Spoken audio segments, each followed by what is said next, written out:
One TV news ప్రేక్షకులకు నమస్కారం. ఈరోజు ప్రపంచ క్షయ వ్యాధి నివారణ దినోత్సవం సందర్భంగా ప్రత్యేక కార్యక్రమానికి స్వాగతం. మరి టీబీ గురించి అసలు నిజాలు తెలుసుకోవడానికి, టీబీ వ్యాధి లక్షణాలు ఎలా ఉంటాయి, వాటి నివారణ ఏ విధంగా అనే విషయాల గురించి తెలుసుకోవడానికి ఈ రోజు ప్రత్యేకంగా మన స్టూడియోకు మరి chest and TB specialist doctor P Moksheshwarudu గారు, క్షయ వ్యాధి నివారణ వైద్య నిపుణులు గారిని మనము స్టూడియోకి ఆహ్వానించాం.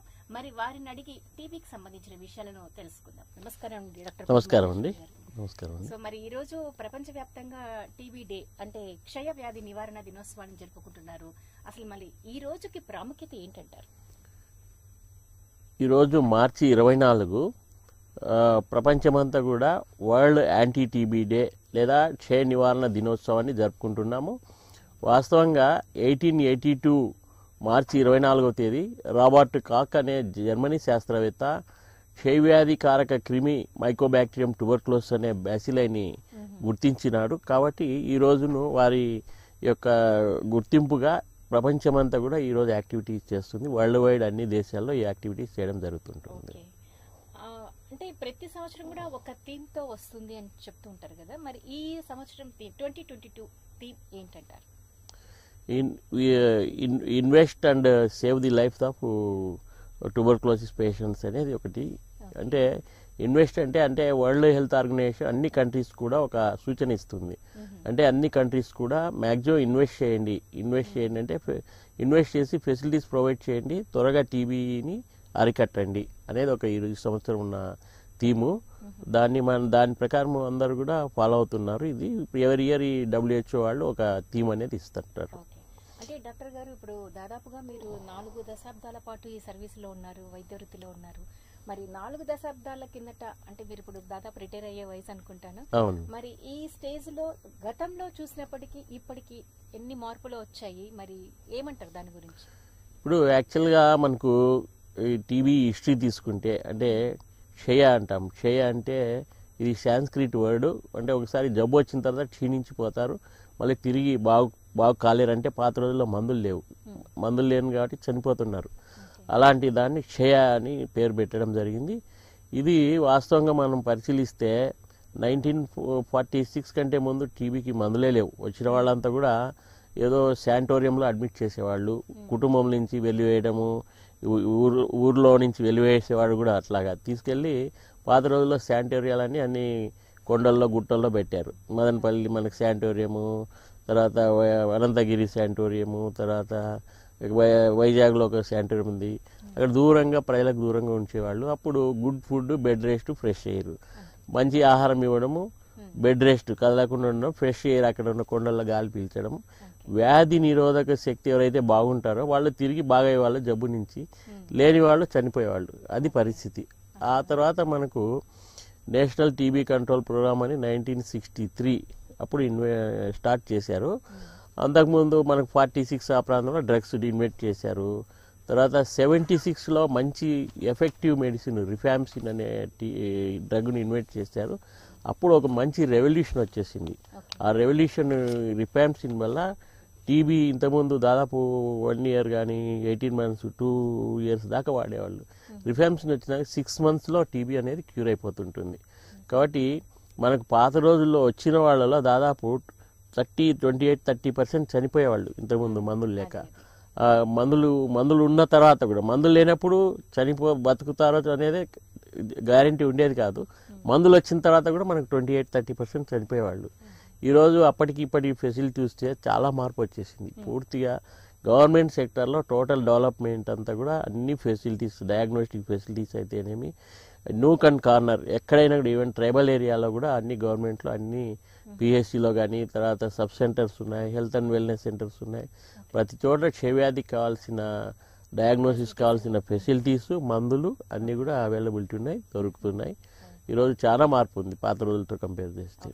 అలాగే మీరు చెప్పినట్లు కూడా వైద్యం అంటే మెడిసిన్స్ లో కూడా చాలా అడ్వాన్స్ మెడిసిన్స్ కూడా అందుబాటులోకి వచ్చాయి. అది కూడా ప్రభుత్వమే సప్లై చేయడం వల్ల కూడా ఒక్కరికి అందుకు ఇంతకు ముందు కావాల్సిన మందులు కూడా ఇబ్బందిగా ఉండేది. అంటే ఒకటి నెంబర్ 1 ఎఫెక్టివ్ డ్రగ్స్ లేకున్నాయి, రెండవది ఎఫెక్టివ్ డ్రగ్స్ కనుగొనబడిన తర్వాత చెప్పాను కదా 70s ఆ ప్రాంతంలో రిఫాంసిన్ అనే డ్రగ్ కనిపెట్టబడింది. అప్పటి నుంచి కూడా క్యూర్ రేట్ బాగుంది, కానీ ప్రజలు ప్రైవేట్గా కొనలేవాళ్ళు కాదు. గవర్నమెంట్లు కూడా అప్పుడు దీనిపైన ఉన్న బడ్జెట్ కానీ లేకుంటే ఫెసిలిటీస్ కానీ అంతగా లేవు. తర్వాత 1998 ఆ ప్రాంతంలో revised national TB control programme అని గవర్నమెంట్ ఆఫ్ ఇండియా ఈ ప్రోగ్రామ్ను ఏర్పాటు చేసింది. దానివల్ల మంచి ఫెసిలిటీస్, మంచి drugs, diagnostic facilities, treatment facilities అందుబాటులోకి వచ్చినాయి ప్రజలందరికీ. అంటే ఇది టీబీ హిస్టరీ, అంటే ఎట్లా చేంజెస్ వచ్చాయి వైద్యంలో కానివ్వండి, మరి అందరికీ అందుబాటులోకి ఏ విధంగా వచ్చింది అనేది టీబీ హిస్టరీ చెప్పారు. మరి అసలు యాక్చువల్గా టీబీ అంటే ఏంటి అసలు, మరి ఎలా ఇది వ్యాపిస్తుంది అంటారు? టీబీ అనేది ఒక అంటువ్యాధి. వాస్తవంగా గాలి ద్వారా ఒకరి నుంచి ఒకటి దగ్గడం వల్ల, తుమ్మడం వల్ల ఈ వ్యాధి వ్యాప్తి చెందుతుంటుంది. మనకు మామూలుగా పబ్లిక్ ప్లేస్లో చూస్తుంటాము, లేదా అవగాహన లేక మన దేశంలో చదువు రాక చాలామంది కల్చర్ లేక దగ్గుతా అలా ఓపెన్గా దగ్గుతుంటారు పబ్లిక్ ప్లేసెస్లో, బస్సుల్లో, మీటింగ్లో, ఎక్కడైనా కూడా. దాంతో స్ప్రెడ్ అయిపోతూ ఉంటుంది గాలి ద్వారా అట్లాగా. సో మరి ఇది శరీరంలో ఏ ఏ భాగాలకు ఎక్కువగా వ్యాపిస్తూ ఉంటుంది? శరీరంలో భాగాలు 100లో 70%, 70-80% ఊపిరితిత్తులకే ఎక్కువగా వస్తుంది. తర్వాత మిగతా వాళ్ళకి ఇతర భాగాల్లో అన్ని శరీరంలో రాని భాగం అంటూ ఏది లేదు. తల వెంట్రుకలు, కాళ్ళు, గోర్లు తప్ప శరీరంలో ప్రతి అవయవానికి కూడా టీబీ సోకుతుంది. ప్రతి అవయవానికి మనకు పైనుంచి చూసుకుంటే కళ్ళకు కానీ వస్తుంది, ఈవెన్ ముక్కులో వస్తుంది, చెవిలో వస్తుంది, గొంతులో ల్యారింగ్స్ అంటాం, టీబీ ల్యారింగ్ దానికి వచ్చేస్తుంది. తర్వాత లంగ్స్ ఆల్రెడీ చెప్పేసినాము, గుండెకు వస్తుంది, ఊపిరితిత్తులు వస్తుంది, జీర్ణనాళానికి వస్తుంది, గర్భసంచికి వస్తుంది. తర్వాత పురుషుల్లో టెస్టిస్ కానీ వస్తుంది, బోను, జాయింట్స్, స్కిన్, రాని పార్ట్ అంటూ ఏం లేదు. ప్రతి శరీరంలో అన్ని ఒక గోర్లు, తల వెంట్రుకలు అన్నాను, అవి రెండు టఫెస్ట్ ఆర్గాన్స్. అవి దాంట్లో ఇన్ఫెక్షన్ రాదు. ఇది అంటువ్యాధి, టీబీ అనేది అంటువ్యాధి. మరి ఏ పరిస్థితుల్లో, అంటే ఏ సీజన్ లో ఎక్కువగా స్ప్రెడ్ అయ్యే అవకాశం ఉందండి? దీనికి మామూలుగా మనకు సీజనల్ డిసీజ్ అంటాం. ఇది సీజనల్ డిసీజ్ కాదు. 365 రోజులు 24 గంటలు వ్యాప్తి చెందుతూనే ఉంటుంది. అంటే ఇది మామూలుగా పేషెంట్లు దగ్గినప్పుడల్లా స్ప్రెడ్ అవుతూనే ఉంటుంది. దీనికి సీజన్ లేదు. ఇప్పుడు కామన్గా మనకు వాటర్ బార్న్ డిసీజెస్ ఉంటాయి, అంటే కలుషితం అయితే వాంతులు, బేదులు వర్షాకాలంలో వస్తుంటాయి.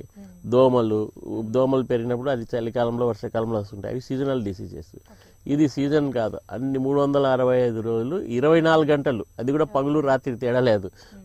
టీబీ పేషెంట్ ఎవరైతే ఉన్నారో వాళ్ళు దగ్గితే వాళ్ళ నోటి ద్వారా బయటికి క్షయవ్యాధి క్రిములు బయటకు వస్తాయి, ఎదుటి వాళ్ళు పీల్చేస్తారు, వ్యాప్తి చెందుతూనే ఉంటుంది. సీజన్ లేదు దీనికి. అంటే ముఖ్యంగా ఇప్పుడు మనం దాదాపుగా 2019 నుంచి పాండమిక్ పీరియడ్ ని మనం ఫేస్ చేస్తున్నాము. మరి ఈ పాండమిక్ పీరియడ్ లో ఈ లక్షణాలతో ఉండి ట్రీట్మెంట్ తీసుకుని నయమైన వాళ్లకు ఈ కోవిడ్ అనేది త్వరగా అటాక్ అయ్యే అవకాశాలు ఉన్నాయి, ఎందుకంటే ఇది ఎక్కువగా ఊపిరితిత్తులకు సంబంధించింది ఉంది అంటుంటారు. ఇప్పుడు మేము కోవిడ్, టీబీ రెండింటి కూడా ఈ కోవిడ్ సిచ్యుయేషన్లో 2020-21లో కోవిడ్ పేషెంట్లకు టీబీ ఎంతమందికి వచ్చింది, టీబీ ఉన్న వాళ్ళకు కోవిడ్ ఎంతమందికి వచ్చింది కూడా స్టడీ చేయడం జరిగింది. వాస్తవంగా ఈ యొక్క టీబీ ఉన్న వాళ్ళలో ఇమ్యూనిటీ ఎక్కువగా ఉంటుంది, వ్యాధి నిరోధక శక్తి ఎక్కువగా. అంటే వాళ్ళకు చాలా మంది కోవిడ్ రాలేదు, మేమందరికి స్క్రీన్ చేసాం. చాలా మంది ఇమ్యూనిటీ ఎక్కువగా ఉంటుంది అంటున్నారు. మరి అది అంటే కదా వ్యాధి వచ్చేది. కోవిడ్ అంటే ఇమ్యూనిటీ మీన్ యాంటీబాడీ సిరీస్ ఉంటుంది దాంట్లో. కోవిడ్ యొక్క ఇమ్యూనిటీ వేరే, కోవిడ్ ఇమ్యూనిటీ వేరే, టీబీ ఇమ్యూనిటీ వేరే, క్రాస్ ఇమ్యూనిటీ అనేది ఉంటుంది. కాబట్టి మా స్టడీలో తేలింది ఏమంటే కోవిడ్ వచ్చిన వాళ్లకు 0.4% మాత్రమే టీబీ వస్తుంది, వచ్చిపోయిన వాళ్ళకి, కోవిడ్ వచ్చిపోయిన వాళ్ళకి. కానీ మిగతా వాళ్ళకు టీబీ ఉన్న వాళ్ళకంతా కోవిడ్ రాలేదు, కోవిడ్ ఉన్న వాళ్ళందరికీ టీబీ కూడా రాలేదు. దాని గురించి ఎక్కువ వరీ కావాల్సిన లేదు. కోవిడ్ వల్ల మంచి జరిగింది ఏమంటే అందరూ ప్రతి ఒక్కరు మాస్క్ ధరించినారు, టీబీ పేషెంట్లు కూడా మాస్క్ ధరించినారు. కాబట్టి ఇది ఈ కొన్ని రోజులు, ఈ దాదాపు గత 2 years నుంచి స్ప్రెడ్ అనేది కొంతవరకు తగ్గిపోయింది. కాబట్టి మాస్క్ ఎప్పటికైనా మంచిదే. మాస్క్ ఇదే జబ్బులు కాదు,